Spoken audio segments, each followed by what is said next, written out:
자, 구가 예수 그리스도 안에 계시는 하나님 나라입니다. 자, 이제 구약이 이렇게 정리가 한번 됐어요. 그렇죠?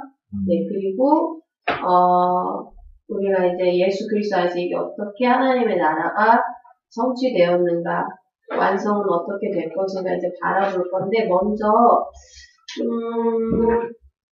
한 136조가 한 3장 정도가 앞에 나온 내용을 좀 요약을 해주는 거예요. 그래서 다시 한번 정리를 해주는 거예요. 그래서 구약과 신약이 연결된다라는 얘기 다시 하고 있고, 첫 페이지 보면은 연결이 뭐냐? 어떤 사람들은 그냥 구약에 나타난 어떤 몇몇 예언들이 예수 그리스도를 성취됐다 이렇게 생각하는 사람들이 대부분 많이 있어요. 그렇죠? 여러분들도 성경을 또는 복음가는 나라를 깊이 공부하기 전에는 그냥 구약에 나온 몇몇 예언들이 신약에 언급되는 정도로만 생각을 그렇게 했었을 거예요. 근데 우리는 이미 이제 일과에서도 그렇고 통일성 얘기를 했었고, 통일성이라는 건 뭐예요? 통일성이라는 것은 구약의 전체와 신약의 전체가 하나의 단일한 메시지를 가지고 있다. 하나의 단일한 메시지로 해석이 돼야 된다라는 것을 봤어요. 그렇죠? 네, 그래서 그 마지막 줄 한번 볼게요. 구약 성경은 신약 성경을 예견하며 또한 신약 성경 안에서 성취된다는 사실은 신약 성경의 수많은 진술이라 강조되고 있습니다. 그랬죠? 그래서 말씀 구절들이 막 나오는데 이 말씀 구절을 다 얘기하는 바가 뭐냐면 구약 전체가 어떤 부분이 아니라 전체가 예수 그리스도 안에서 뭐가 됐다? 성취됐다. 예수 그리스도 안에서 전체가 성취됐다. 전체가 예수 그리스도께 나아가고 있다. 그래서 그 말은 뭐냐면 그 말씀의 밑에 문단을 보면 밑에 문단 읽어볼게요. 우리가 여기서 매우 분명히 중요한 점은 구약 성경이 신약 성경에서의 완성량이 진행하고 있다는 사실은 단지 예수 그리스도가 그 진행의 목적지라는 것을 알려주기 위한 것뿐만 아니라 성경 전체가 반드시 그 복음의 관점에서 이해돼야 하는 당위성을 지적하고 있는 것이다. 이해가 돼요? 이게 미묘하지만 그래서 구약의 진행의 목적지는 예수님이다 해도 맞는 것 같지만 이게 미묘한 말의 차이지만 이거를 잘못하면 구약의 목적지가 예수입니다. 그러면 이거는 구약 전체가 예수입니다라는 얘기가 아닐 수도 있어요. 해석하는 거에 따라서. 그게 아니라 구약의 몇몇 사건들이 결국은 예수를 통해서 나타났습니다. 이렇게 봐도 또 동일한 말이 될 수도 있거든요. 그러니까 요거를 미묘한 차이지만 단지 구약이 예수 그리스도를 목적지를 향해 가고 있다라는 표현으로만 끝나면 안 되고 구약 전체가 다 예수 그리스도의 복음의 관점에서 다 해석이 돼야 된다라고 해야 맞는 표현이 될 수가 있게 되는 거죠. 그래서 구약이 신약을 향해 가고 있다, 신약의 완성을 보려고 가고 있다라는 건 구약 전체가 복음의 관점으로 이해돼야 된다라는 말과 같다는 것을 다시 한번 설명해 주는 거예요. 어렵지 않지요, 여러분? 네. 그래서 해석의 열쇠는 예수 그리스도다. 성경에서 해석의 열쇠는 예수 그리스도다. 그래서 앞에 나온 얘기들을 다시 한번 지금 강조를 해주는 거예요. 그래서 밑에서 세 번째 줄 따라서 하나님의 구원 사역의 맥락을 벗어난 인간 나사렛 예수의 윤리성만을 강조하는 자유주의자들의 그런 것들은 바람직하지 않다라는 거. 또는 육체를 입고 역사 안에 들어와 인간 되신 의미의 맥락을 벗어나서 그리스도께서 초자연적으로 믿는 자들과 함께 계시만을 강조하는 그런 것도 바람직하지 못하다. 바람직하지 못하다. 이 두 개가 바람직하지 못하다. 그래서 우리는 그 복음의 관점을 제대로 이해해야 된다. 그 복음에 대해서 한 번 더 지금 여기서 강조를 하고 있죠. 네, 거기에서 중간 정도 보면 인간으로 오신 예수님, 이게 영어로 나오셨다. Humanity of Jesus. 그렇죠? 이 자유주의적 그리스도인들이 강조하는 바가 바로 인간으로 오신 예수님에 대한 연구예요. 예수님은 선한 인간, 유일한 선한 인간. 그래서 모범이 된다. 인간이 이렇게 살아있게 될 길을 제시한다. 그래서 다시 말하면 이것이 다 또 뭘로 연결이 될까요? 도덕주의적인 것으로도 연결이 될 수 있겠죠. 인간은 이렇게 살아야 된다. 또는 반면에 복음주의적이라고 하는 그리스도인들도 예수님의 신성만 강조하다 보면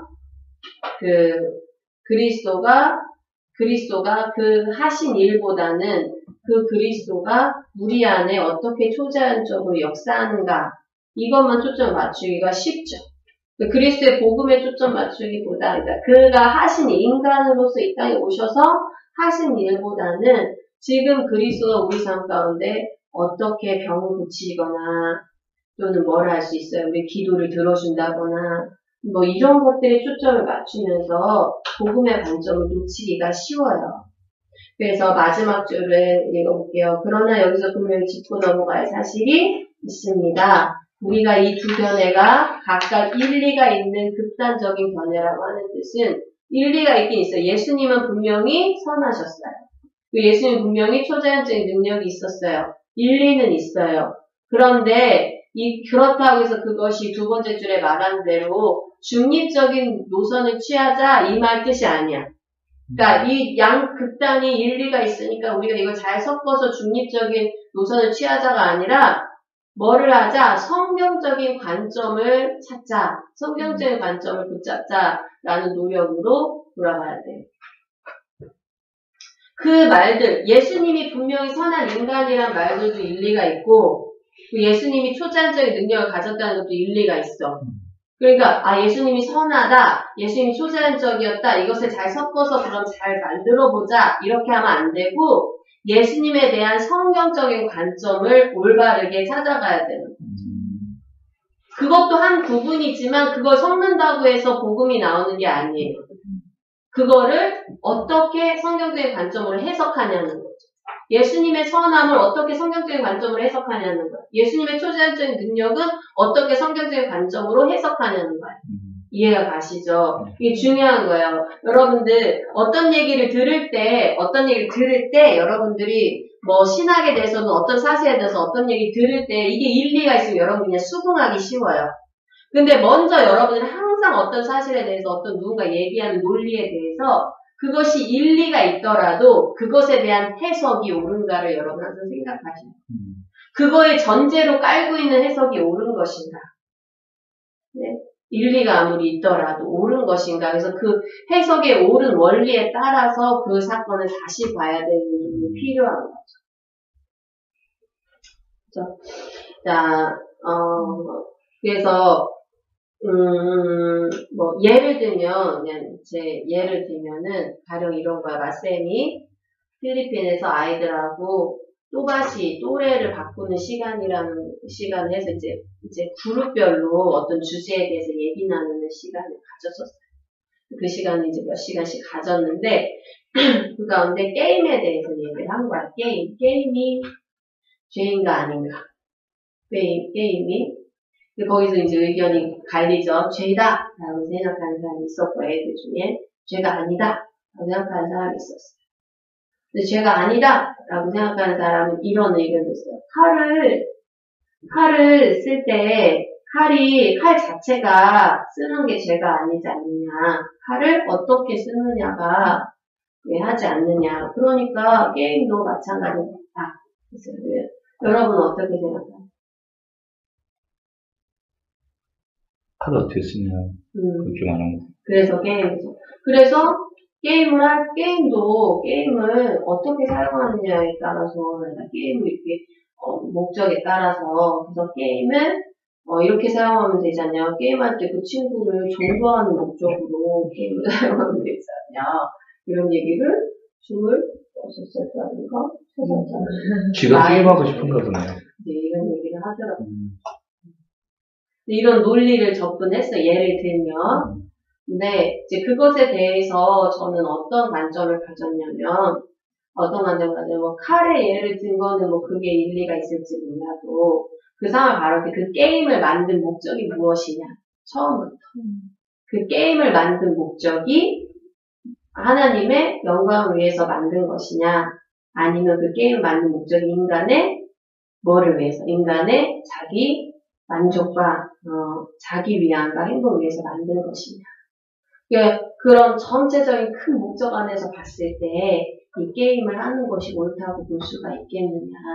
우리가 먹든지 마시든지 주의 영광 위에 하라는 그 목적 안에 봤을 때 게임을 하는 것이 옳다고. 그래서 나는 게임의 근본은, 그건 내 생각이에요. 여러분한테 강요하는 게 아니에요. 내 생각은 게임의 근본은 죄라고 생각이 든다. 악이라고 생각이 든다. 하나님에게서 벗어난 건 다 악이기 때문에 그런 원리로 접근을 하는 거죠. 그런데 그러니까 제가 말한 건 무조건 제 생각이 옳다라는 걸 얘기하는 게 아니라 접근법을 얘기하는 거예요.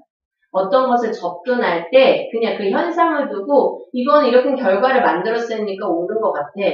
이건 그렇지 않은 거 옳지 않은 것 같아. 이렇게 접근하기보다 그거의 이면에 그것의 목적, 그것이 가지고 있는 해석 원리를 가져가는 게 중요하다는 거죠.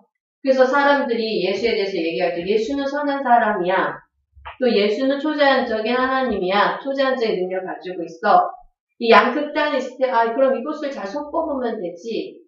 이게 아니라 그렇게 그냥 접근하기가 쉽잖아요. 그래서 예수님의 선한 사람으로서도 그리고 초자연적 능력을 가진 분으로서도 이걸 잘 조화해서 예수님을 드러내면 되지. 근데 그것이 아니라 그것을 조화시키자는 노력이 아니라 그게 선한 사람에 대한 것도 성경적인 관점은 어떤 관점으로 제시를 해야 되고 초자연적인 능력도 어떤 관점으로 제시를 해야 되느냐는 거예요.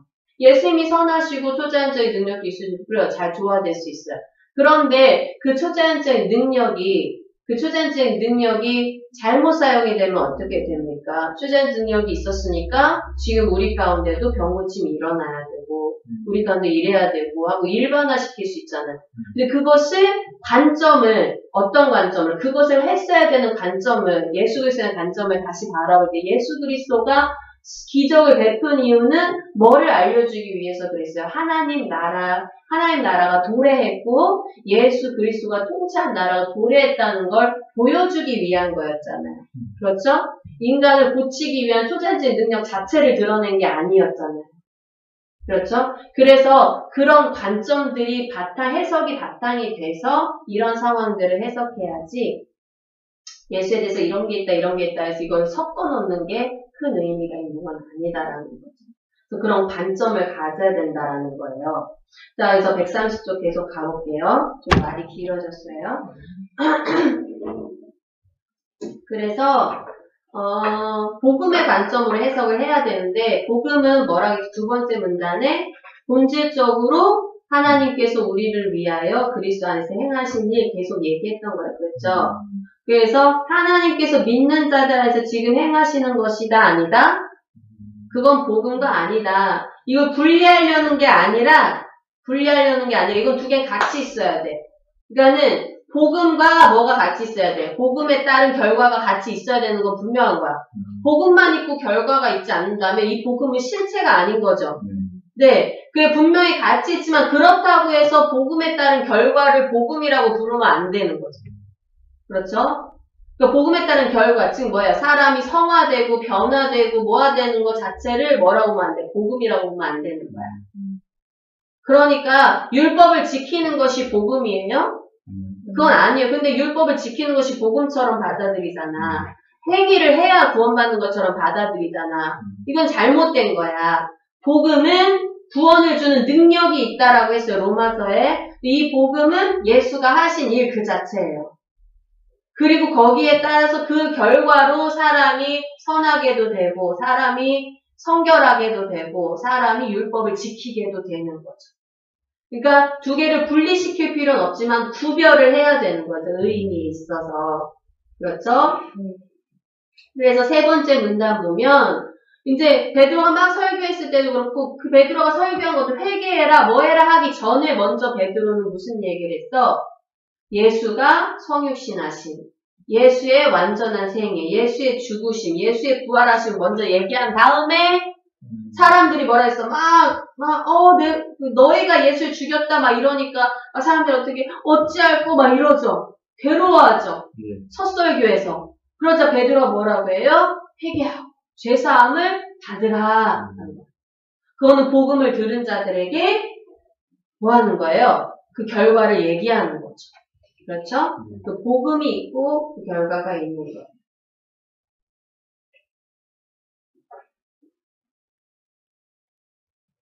자, 다시 한번 자유주의에 대한 언급이나 그런 언급들을 다시 한번 좀 더 살펴보자면, 마지막 문단에 보면, 볼게요.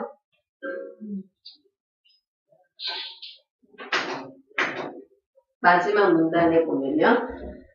성육신하신 예수님의 탄생을 언급할 때, 그분이 단지 단순한 인간에 불과하다거나, 모종의 신적인 특성들을 지닌 인간이 아니란 성경의 가르침을 진지하게 받아들이는 것입니다.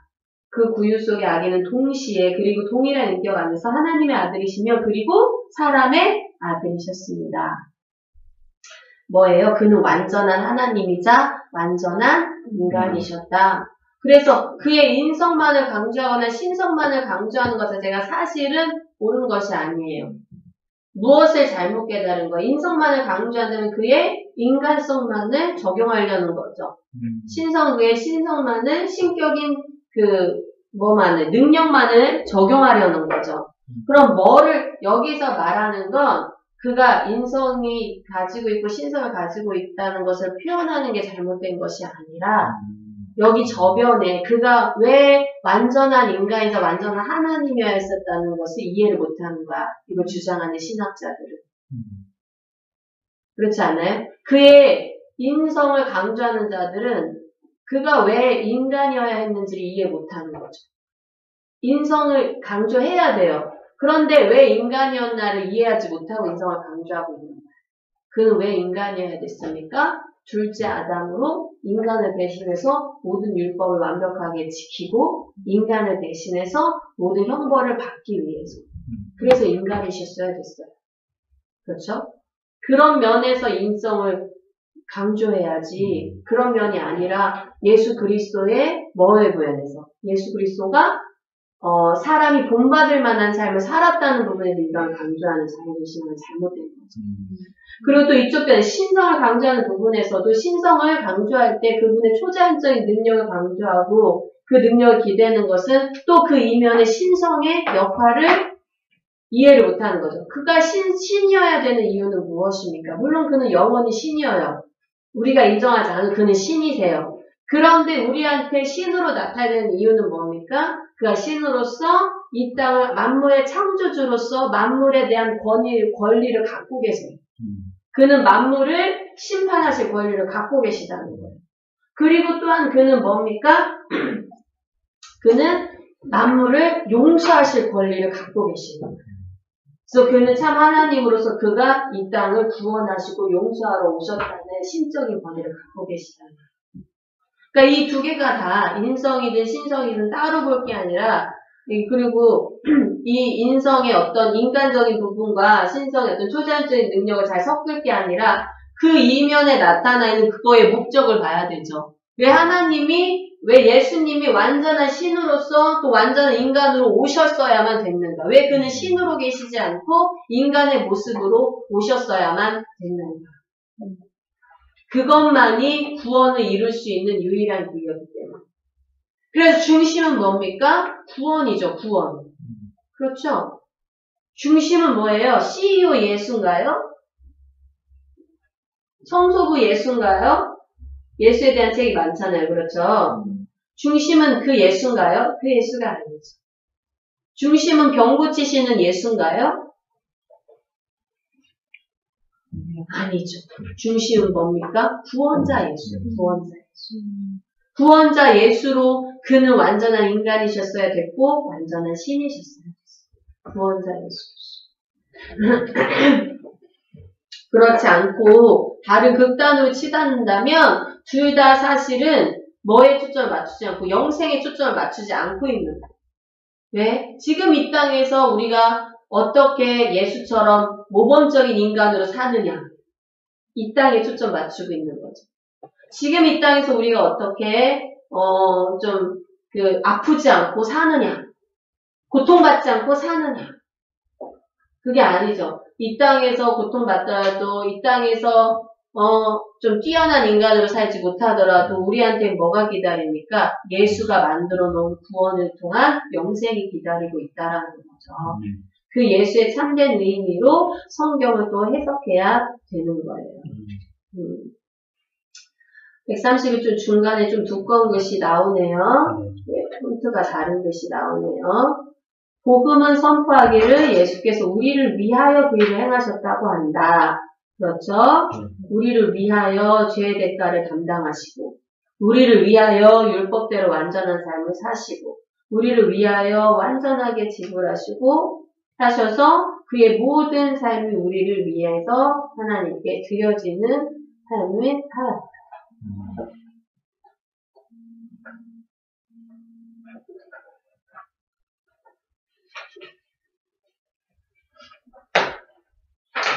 자, 그래서 이게 복음의 관점이 돼야 되는 거예요. 그래서 132쪽 간추림으로 한번 봐볼게요. 복음을 얘기했죠? 네. 복음을 얘기했고, 그래서 중간 정도에 이는 바로 이렇게 나오는데, 중간 정도 이는 바로 이 복음에 의해서 우리가 거듭난다. 이 복음에 의해서 참된 믿음이 생긴다. 이 복음에 의해서 거룩해진, 즉 성령이 충만한 삶을 누리게 되는 것이다. 아마 여러분들이 학생들한테 복음이 뭐냐고 써보라고 한다면 이렇게 쓸 사람들 많지 않을 거예요. 학생들한테 복음이 뭐냐고 물어본다면 복음은 예수 그리스도가 하나님께서 예수 그리스도 안에 행하신 일이다. 혹은 예수 그리스도의 죽음, 삶, 죽음, 부활이다. 이렇게 적는 사람들 많지 않을 거예요.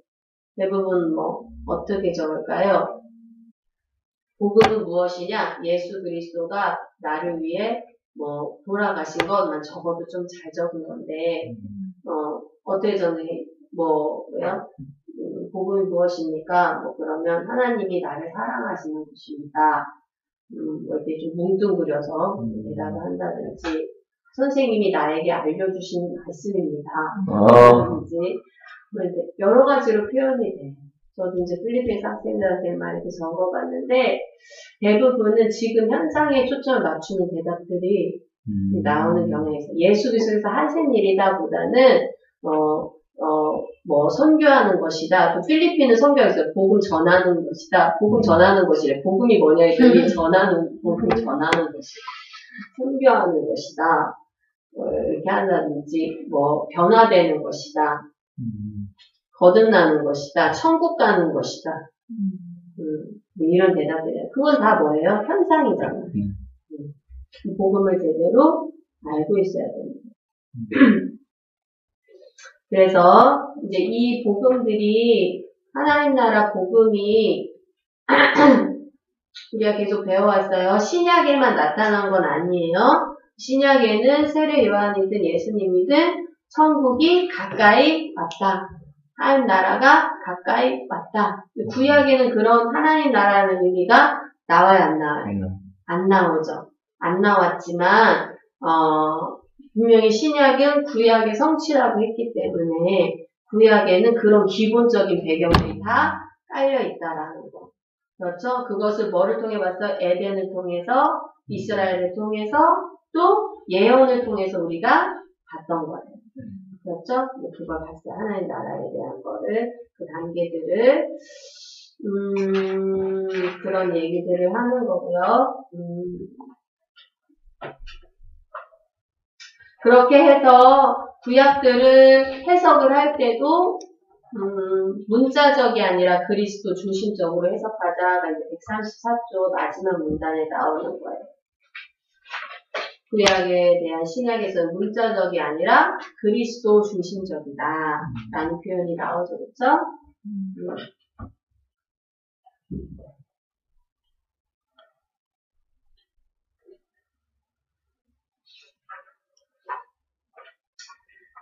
자, 그렇습니다. 시간이 좀 됐는데 그래서 그거에 대한 좀 세부적인 내용들, 이제 예수 그리스도 안에서, 어떻게 그것이 하나님 나라가 어떻게 구약의 하나님 나라가 어떻게 실행이 되는가. 하나님 나라가 이제 백성, 땅, 복, 즉 다스림, 요 세 가지 형태가 나타나야 되잖아요. 그것이 지금까지 씨앗의 형태, 또 무슨 형태? 그림자의 형태, 이런 형태로 나타났었는데 이것이 이제 예수 그리스도에서 어떻게 나타나느냐가 여기 전개되는 거예요. 그래서 큰 제목만 보시면 하나님 나라 백성 부분이 나오죠. 하나님 나라 장소, 땅이 나오죠. 또 하나님 나라 다스림이 나오죠. 그래서 그런 것에 대해서 마지막에 또 양면성이 나오고 148쪽이 사실 결론이에요. 이 하나님의 나라 자체가 뭐가 되는 거다? 그리스도다, 사실은. 그리스도로 통해서 다 성취가 됐다. 결론은 이거. 그리스도를 통해서 다 성취가 됐다. 하나님 나라 백성도, 처소도, 다스림도 그리스도 안에서 성취가 됐어요. 하나님 나라 백성이 이제 경건한 계열이 쫙 이어져서 이스라엘 막 이어졌잖아요. 그쵸? 근데 그것이 예수 그리스도가 하나님 나라 백성으로 되면서 예수 그리스도 안에 속한 자가 하나님 나라 백성이 됐어요. 그 149쪽에 그림이 나오죠? 네. 그리고 하나님 나라 처소가 예수가 또 하나님 나라 처소가 됐어요. 그리고 예수 자체가 하나님 나라의 다스림에 대한 예수 자체가 법이고 예수 자체가 기준이야. 그래서 그 안에 속한 자들이 이제 백성이 되고, 그 다음에 그리스도가 거한 곳이 성전이 되고, 그 다음에 그리스도의 다스림을 받는 자들이 되는 그림이 나오는 거죠. 요거를 내일 좀 더 자세하게 살펴볼 거니까요. 내일 저에게 시간을 주시면 감사하겠고, 그리고 구가를 좀 읽어오시면 좋을 것 같아요. 이해를 더 쉽게 도울 수 있을 것 같습니다. 지금 계속 반복적으로 계속 똑같은 얘기를 지금 몇 주째 한 거예요. 우리 몇 주 만났어요? 3주? 네. 띄엄띄엄 3주. 네. 그래서 똑같은 얘기를 한 거예요. 이제 이 정도 됐으면 이제 여러분들이 이게 하나로 잡히는 거죠. 머릿속에. 복음이 무엇인지. 그리고 그 복음이 실현된 하나님의 나라는 무엇인지. 왜 예수께서 세례 요한은 하나님의 나라가 가까이 왔다라고 얘기를 한 것인지. 그거를 내일 우리 한번 마무리를 해보도록 하겠습니다. 네. 네. 그래서 계속 이것과 관련돼서 공부를 늦추지 마세요. 네. 그래서 다음번에 제가 왔을 때 그때 들었는데 또 시간 지나니까 까먹더라고요. 이거를 자꾸 깊이 새겨서 여러분 밑바탕에 흐르는 강물이 돼야 돼요. 여러분 다윗이 시편 1편에 시냇가에 심기운 나무 얘기를 했어요. 그쵸? 그 시냇가에 심기운 나무가 뿌리를 댔을 때 시냇물이 마르지 않잖아. 그리고 뿌리가 계속 영양분을 흡수하죠. 그러나 그 나무의 성장이 어떻습니까? 눈에 띄게 막 나타날까요? 그건 아닐 거예요. 사람들의 눈에 띄게 나무가 막 자라진 않을 거예요. 그러나 어느 순간 차 가있으면 이게 조금씩 자라겠죠. 가뭄이 찾아와요. 가뭄이 찾아오면 이 나무도 어려움을 겪을 거예요. 그래서 겉으로 보면 좀 메마르기도 하겠죠. 그러나 이 시냇가에 뿌리가 박혀있기 때문에 어떻습니까? 조금씩 이렇게 생명을 유지하면서 조금씩 성장을 또 하겠죠. 그래서 또 좋은 계절이 맞이하면 또 활짝 피겠죠. 여러분의 삶이 이 밑바탕에 흐르는 시냇물이 여러분 삶 가운데 쫙 흐르고 있으면 가뭄이 왔을 때 메마르지 않고 그거를 꾸준히 유지하면서 성장할 수가 있어요. 이 하나님 나라와 이 복음이 있으면 힘든 시기가 왔을 때 이거를 꾸준히 거기에서 양분을 섭취하는 거예요. 그리고 그것이 정말 이제 여러분 삶 가운데 필 때가 오면은 활짝 펴서 사람들한테 자신있게 복음 하나님 나라를 선포하고 알려줄 수 있죠. 그때를 위해서 계속 시냇가에 여러분의 뿌리를 담그시길 바래요. 네. 여러분은 심겨진 나무예요. 시냇가에 심기운 나무예요. 네. 어떤 얘기예요? 여러분이라는 나무를 뽑아다가 하나님이 여러분을 뽑아다가 하나님의 정원에 심었어. 거기서 심기운 나무, 원어로 심겨진 나무. 여러분을 뽑아다가 하나님의 말씀을 들을 곳에 심었단 말이에요. 하나님의 처소에 심었단 말이에요. 여러분이 희망을 얻을 것은 바로 어디입니까? 여러분의 뿌리를 아무리 밖으로 내려봤자 얻을 양분이 없어요. 여러분이 자꾸 뿌리를 밑으로 내려 하나님의 말씀에 여러분의 그래서 시편 1편에 복이 있는 사람 누구예요? 율법을 주야로 묵상하는 자. 토라 즉 하나님의 말씀을 주야로 묵상하는 자. 그 사람이 복이 있는 거예요. 계속 뿌리를 바뀌면 그 사람의 그리스도의 삶이 풍성해지죠. 네. 여러분 풍성한 삶이 되시길 바라고요. 기도하며 마치겠습니다. 하나님 아버지 감사합니다. 우리가 이 긴 여정을 달려왔는데 이 달려오는 하나님께서 아버지 많은 깨달음들을 허락해 주셨습니다. 아버지 이것이 이 복음이 또 우리 삶과 연결되길 원합니다. 삶과 분리되는 지식적인 가르침이 아니라 삶에서 열매가 맺어지는 하나님의 살아있는 운동력 있는 말씀이 되게 하시고 그것이 우리 삶의 역사에서 그 열매가 다른 사람에게도 보여질 수 있도록 인도하여 주시기 원합니다. 네. 하나님 우리가 특별히 리더와 선생님으로 섬기고 있는데 우리가 가서 이것들을 자신 있게 전할 때 성령님의 역사하소서, 우리의 입술을 주장하소서, 그래서 우리 마음에도 그 하나님의 나라가 믿어지고, 또 사람들에게도 자신있게 전할 수 있는 우리가 컨피던스를 가질 수 있도록 하나님 성령님 붙잡아 주시옵소서. 감사드립니다. 예수님의 이름으로 기도합니다. 아멘. 아멘. 감사합니다.